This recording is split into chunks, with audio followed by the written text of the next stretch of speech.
Cubes എന്റർടൈൻമെന്റ്സിന്റെ ബാനറിൽ ഷെരീഫ് മുഹമ്മദ് നിർമ്മിക്കുന്ന കാട്ടാളൻ എന്ന ചിത്രത്തിന് ഓഗസ്റ്റ് 22-ന് തിരിതെളിയും.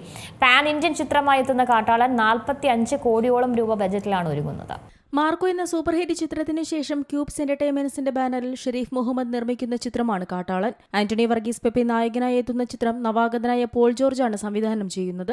പ്രഖ്യാപനത്തിന് പിന്നാലെ ചിത്രത്തിന്റേതായി എത്തുന്ന ഓരോ അപ്ഡേറ്റുകളും ആരാധകർ ഇരുകൈകളും നീട്ടിയാണ് സ്വീകരിക്കുന്നത്. ഇപ്പോഴത്തെ ഓഗസ്റ്റ് 22-ന് ചിത്രത്തിന്റെ തിരി തെളിയുകയാണ്. കൊച്ചിയിൽ നടക്കുന്ന പൂജാ ചടങ്ങോടെയാണ് ചിത്രത്തിന്റെ ആരംഭം കുറിക്കുന്നത്. മാർക്കോ നൽകിയ കൗതുകം പോലെ കാട്ടാളനിലും നിരവധി ആകർഷക ഘടകങ്ങൾ ചേർത്ത് വയ്ക്കുന്നുണ്ടെന്നാണ് റിപ്പോർട്ടുകൾ. പാൻ ഇന്ത്യൻ ചിത്രമായി എത്തുന്ന കാട്ടാളൻ 45 കോടിയോളം രൂപ ബഡ്ജറ്റിൽ ബ്രഹ്മാണ്ഡ ക്യാൻവാസിലാണ് ഒരുങ്ങുന്നത്. ബിഗ് ബഡ്ജറ്റ് ചിത്രമായ കാട്ടാളൻ മാർക്കോയെ പോലെയോ അതിലും മുകളിലോ മികവുറ്റ സാങ്കേതിക മികവോടെയായിരിക്കും പ്രേക്ഷകർക്ക് മുന്നിലേക്ക് എത്തുക. മാർക്കോയിൽ രവി ബ്രസൂർ എന്ന മാതൃക സംഗീത സംവിധായകനെ അവതരിപ്പിച്ച ക്യൂബ്സ് എന്റർടൈൻമെന്റ് ഇക്കുറി പ്രശസ്ത കന്നഡ സംഗീത സംവിധായകനായ അജനീഷ് ലോക്നാഥിനെയാണ് അവതരിപ്പിക്കുന്നത്. കാന്താര ചാപ്റ്റർ 2-ന് ശേഷം അജനീഷ് സംഗീതമൊരുക്കുന്ന ചിത്രമെന്ന പ്രത്യേകതയും ഈ കാട്ടാളനുണ്ട്. പൊന്നിയിൻ സെൽവൻ 1-ാം ഭാഗം, ബാഹുബലി 2 തുടങ്ങിയ വമ്പൻ ചിത്രങ്ങൾക്ക് ആക്ഷനൊരുക്കിയ ആക്ഷൻ കൊറിയോഗ്രാഫർ ലോക പ്രശസ്തനായ കൊച്ചാക്കെമ്പടിക്ക് ഈ ചിത്രത്തിന്റെ ആക്ഷൻ കൈകാര്യം ചെയ്യുന്നുവെന്നത് ഏറെ ശ്രദ്ധേയമാണ്. രജിഷ വിജയനാണ് ചിത്രത്തിൽ നായികയായി എത്തുന്നത്.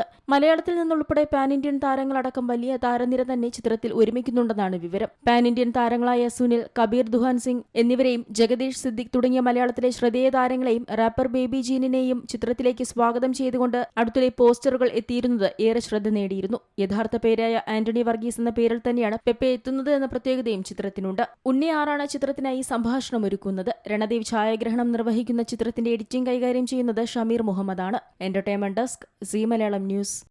ഏറ്റവും പുതിയ വാർത്തകളും വിശേഷങ്ങളും വിരൽ തുമ്പിലറിയാൻ സീ മലയാളം ന്യൂസ് എല്ലാ ഡിജിറ്റൽ പ്ലാറ്റ്ഫോമുകളിലും ലഭ്യം.